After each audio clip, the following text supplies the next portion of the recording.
Hey guys, welcome back. It's Cindy. Today we're going to talk about sacrificing and why we sacrifice in Lent.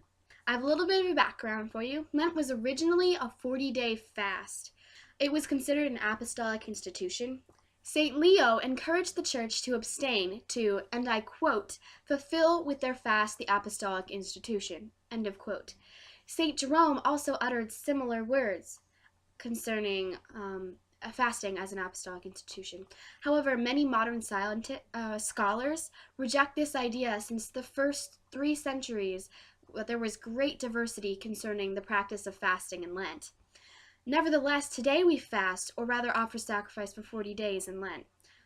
Fasting doesn't necessarily mean just giving up food. It would be giving up, like the general things that people do every year: chocolate, Facebook, Twitter, YouTube, the internet in general. Ultimately, fasting or sacrificing from a specific activity that you enjoy, food, can help make reparation for our sin and to purify ourselves. It eliminates unnecessary distractions to enable us to draw closer to our Lord in His passion.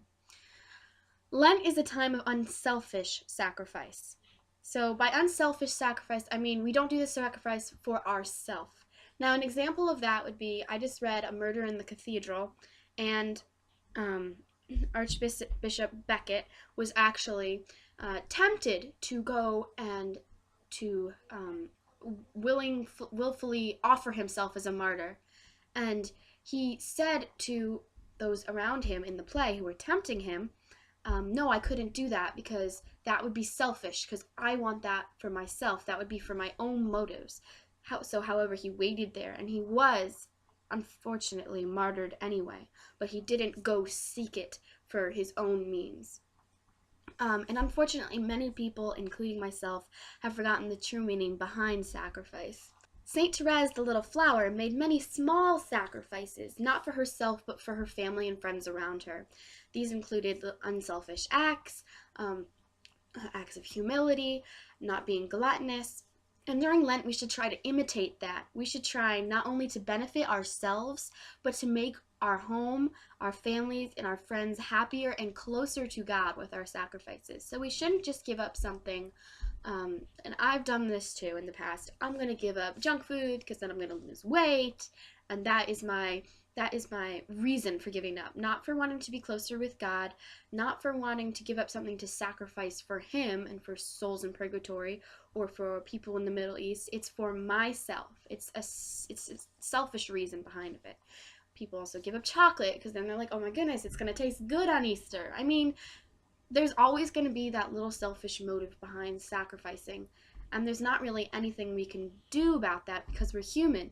However, we want our real reason for sacrificing, our real reason to be pure. Sacrificing in Lent doesn't have to be a specific sacrifice, like giving up chocolate or giving up Facebook or giving up just about anything. It can be doing something extra. That can be a sacrifice. You could say an extra prayer every day. You can make a commitment to saying it every single day. My youth group leader gave us the idea of having 6 sacrifices, and 6 things to do. And you put them in 2 separate jars, and you have a dice or a die. And then you roll the die. You pick one out of the sacrifice jar. You do that one, and then you roll the die again, and you pick whatever number out of the other jar, something that you have to do. A lot of times people during Lent think, I have to give up something. You don't have to give up something. You can do something for Lent. You can make a commitment to go to the soup kitchen once or twice a week. You could do a lot of stuff. So sacrificing isn't all about us. It's not something we have to give up. Thank you for watching Why We Sacrifice. I'm Cindy. And please like our video and subscribe if you haven't already. And remember, we have a Gmail page, and our website is back up and running. So enjoy those and have a great Lent.